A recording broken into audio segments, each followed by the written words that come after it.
That's okay. Hello and welcome to Happy Cells and Souls. My name is Julie Powers. I am a licensed Zumba instructor and I'm a business partner with the Juice Plus company. And my mission in life is to inspire healthy living around the world. And I also want to make sure people know that life is better when they're dancing through it. But my expanded mission is to create better health at the cellular level and more joy at the cellular level. And I really think that we are only here on this earth for a short while and we only get one body, so we better take care of it. And we're supposed to have joy and happiness and light and love in our lives the whole time we're here. And so that's why I get to have these fun conversations with people that I think are impacting the world in really amazing ways and bringing light and love and joy into all the corners of the world. And so it's my privilege and honor to have met so many people that have really cool stories. And today's conversation is with a young woman named Allie Gant. And Allie is from St. Louis. And I know her parents, and Allie and I've met once a long time ago, but we've had some phone conversations. And I just really wanted to bring Allie here to share her story because she is an artist and she's a really, really amazing, talented artist. And I've been watching her art develop as I watch her mom and her dad post things on Facebook. And I've just been amazed by her talent. And so, Allie, I want to bring you in here and I want you to tell us, first of all, you studied at University of Alabama in Tuscaloosa, Mhm. but way back when, what was it that first kind of gave you that spark as I love art? Well, first of all, Julie, thank you so much for having me here today. It's a pleasure to get to talk to you. The so I got the privilege of having the best parents ever growing up. My dad played guitar. My mom is an art therapist, and part of her job was being able to bring home, well, not part of her job, but in addition was that they'd get donations and she would be able to bring home a bunch of art supplies that they just couldn't use there, and would always let us explore with them and just express ourselves, my brother, sister, and I, in whatever possible way that we could. So we really were able to like learn that we can express ourselves through art when we were younger. And when I grew up and I went to, school, middle school, and high school, I knew that I loved art, didn't know if it was something I wanted to do in middle school. But then I took a couple ceramics classes in high school and learned that it was 100% what I wanted to do with the rest of my life.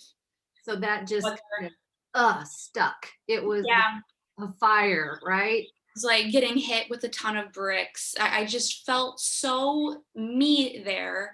I was able to express myself, my feelings, like use my hands to make these pieces that I didn't know I was capable of making. And I had an amazing support system around me to say, keep doing it. This is what you want to do it. That is great. Okay, so I want to fast forward and then I want to go back. All right. So right now you are working with the Kirkwood Performing Arts Theater, right? And Yeah, you are KPAC. creating some amazing, I mean, truly amazing, huge murals in different rooms in that building. One of them is all these really funky, modern, colorful flowers. One is all these black and white trees. Tell us how you got involved in that project, and then I want to go back to high school. Okay, so we just moved to Kirkwood during the beginning of the pandemic, my fiance and I, last March, I would say. And during that time, we had a lot of opportunities to walk the dogs, explore different neighborhoods around the area. We're pretty close to the Magic House. So we were walking around one day and I noticed this giant, beautiful building. And I'm like, okay, Kirkwood Performing Arts Center doesn't look like there's much going on right now, but I want to get my feet in there somehow. So I went home that day and I always do things off the book. I've never been a huge resume person or, job search guru. So I ended up finding the email to HR of Kirkwood City, said, I've seen this building. I don't know if you guys are accepting, like job applications or anything at the moment, but I feel drawn to the building and I want to be a part of it somehow. So she forwarded my email to the general manager, Rick, there, and he invited me on a tour. So I'm like, okay, how about tomorrow? And I joined his tour the next day. And directly after the tour, I confronted him and I said, I would like this specific room. I'm going to put together a proposal for a mural, something I'd never done quite myself, that you're not going to be able to say no to. And he's like, All okay, right. Tell me okay. about it, right. So I was super fortunate enough that I was able to really get in there in the beginning of the production of art. And since then, he has asked if I would do the mural, the flower one that you talked about. And he also asked me to do another one besides that. And then I've after that have been offered a job there to essentially be their art curator in a way. And I'm pretty much just responsible for all the art that comes in and out of the building.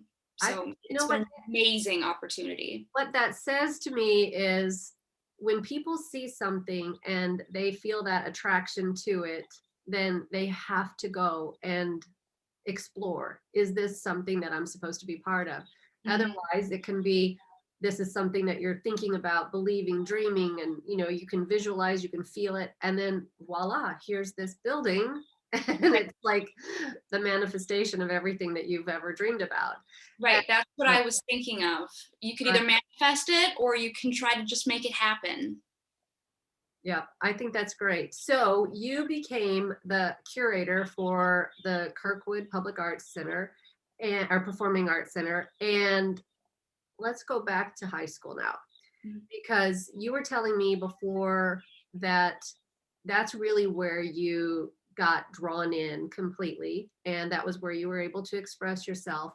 But you also had an instructor, a teacher there that you super connected with. It wasn't just oh, this guy is a good teacher, it was a super connection. So can you tell us about that and what kind of impact that had on you and your future?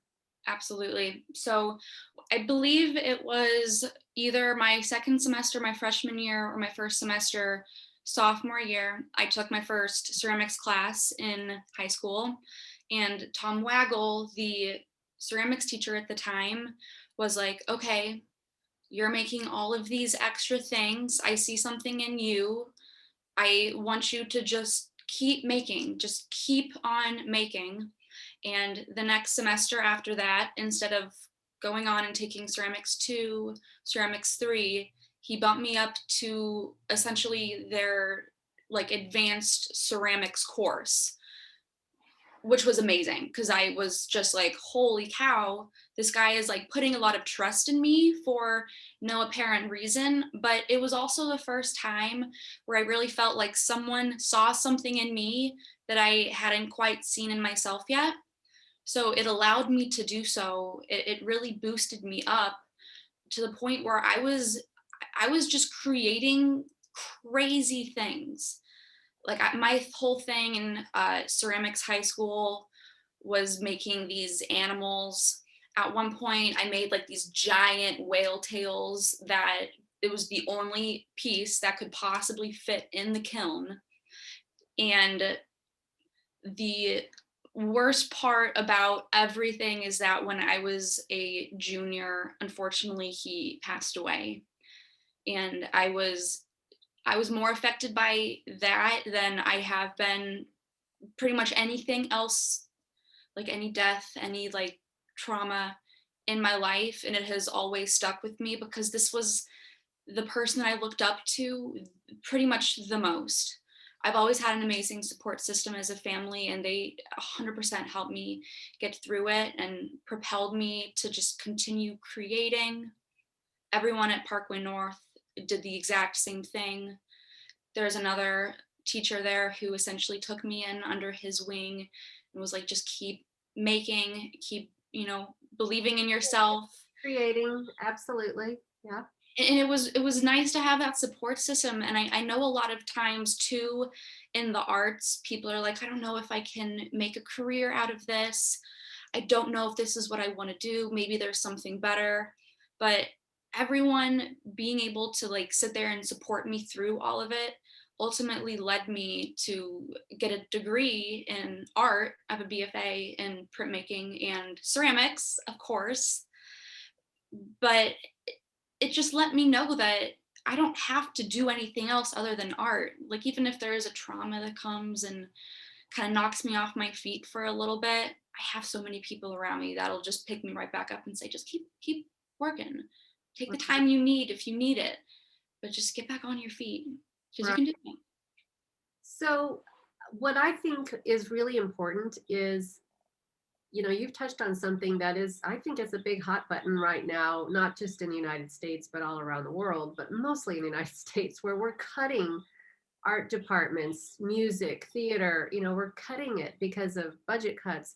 And that is one place that people, when they're young, they need that outlet. They need that artistic expression. They need that Absolutely. creativity, whether it's working with their hands or with the music or whatever. And um, they do find themselves in those outlets. And even if you don't go on to be a professional artist or working as an art curator for, a city's performing arts center.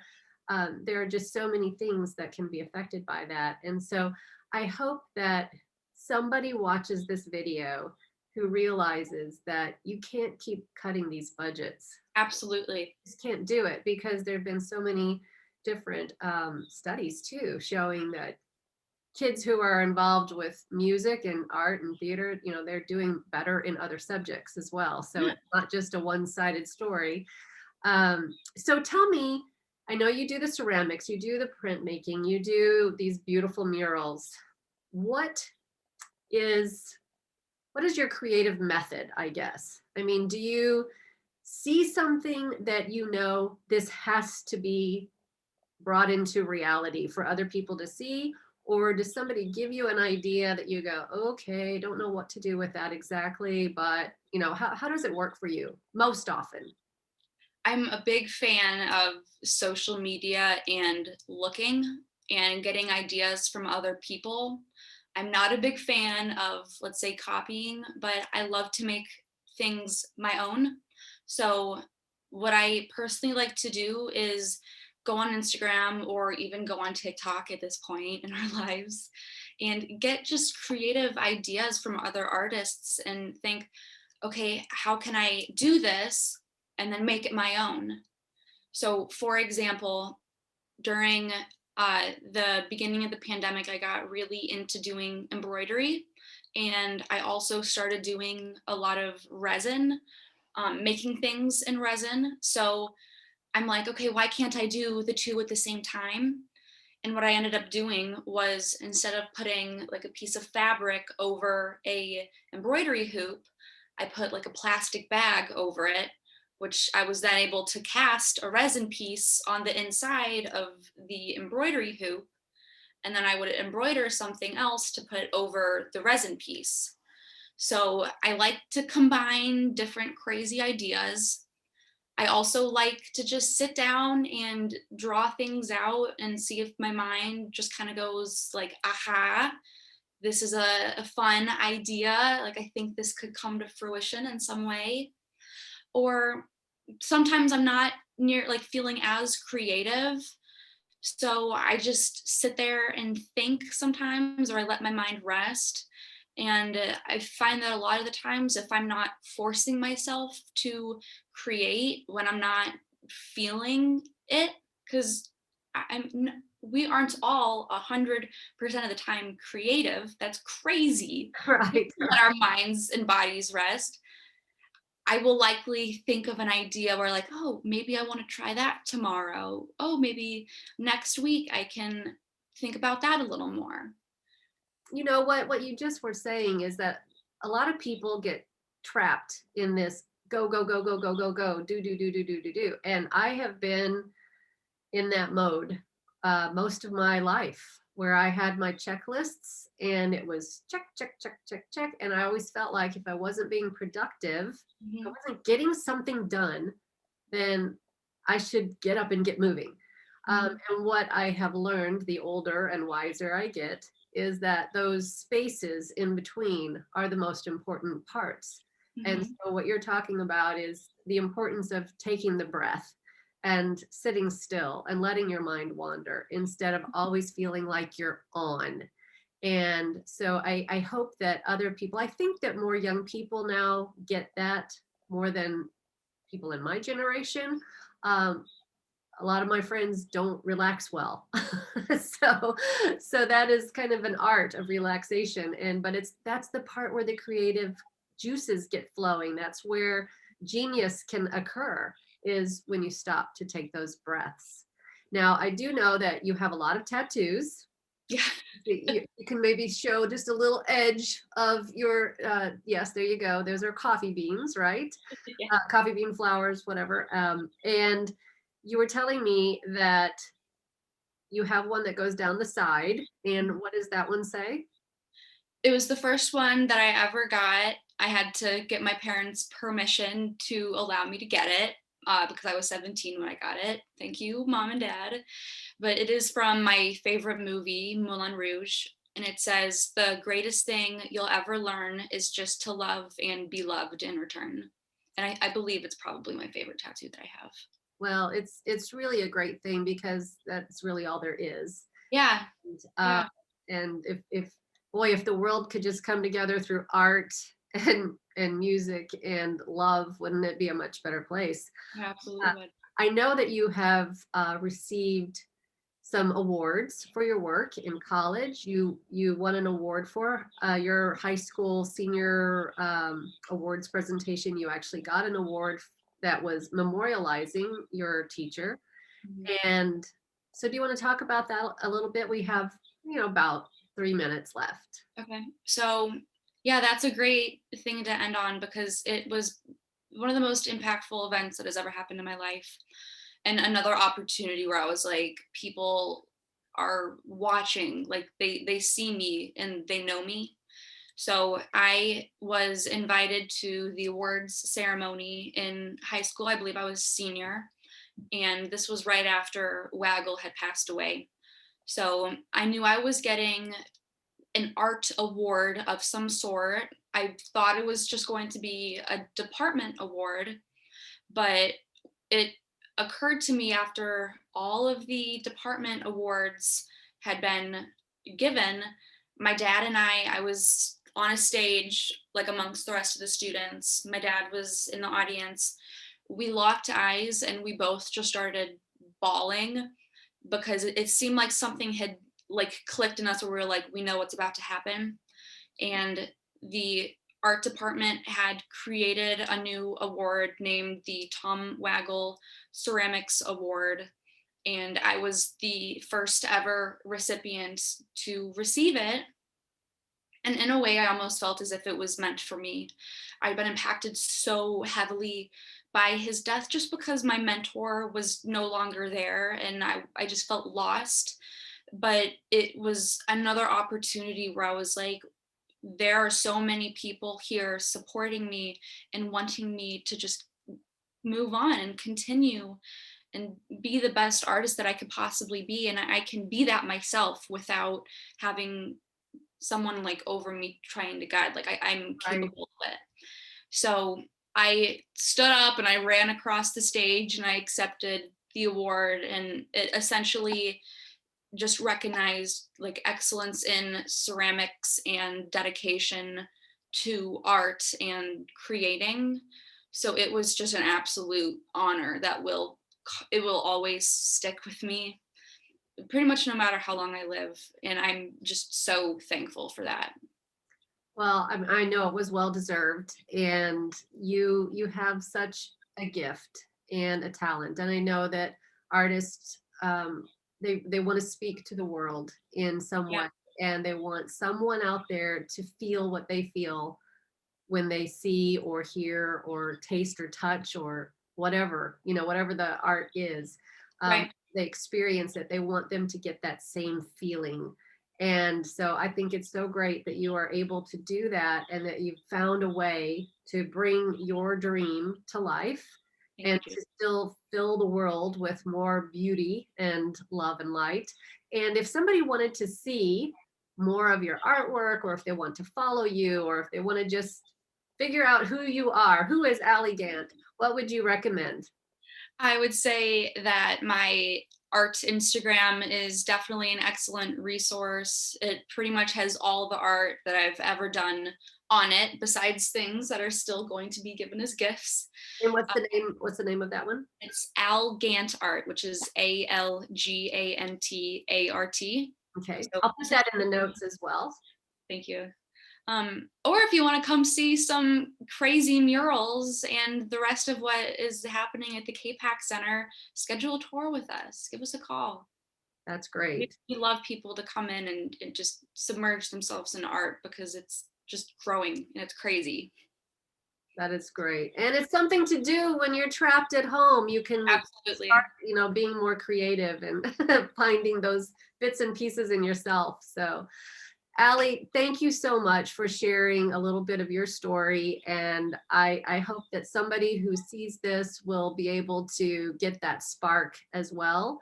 Or maybe they have a child or a grandchild in their life that they're like, oh my gosh, this is something I want to inspire them to do as well. Yeah. Um, so let's just hope that the world can stay a beautiful place and you can be a big part of that. And thank you so much. Thank you so much, Julie. I appreciate it.